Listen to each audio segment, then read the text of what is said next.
האודי. אודי, מה נשמע? בסדר, מה שלומך? בסדר גמור. איך אתה, אדוני? בסדר.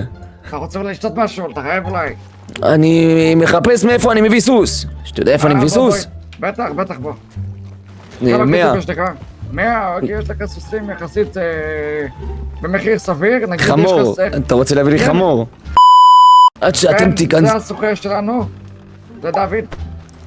דוד? דוד. דוד, מה שלומך דוד?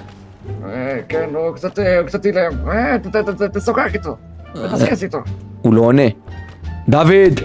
דוד! אני לא קונה את זה, אחי. אחי, אני לא קונה את זה, זה חמור! אחי, זה זברה! אני אקרא לה...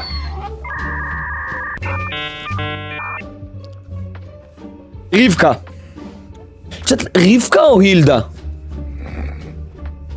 הילדה?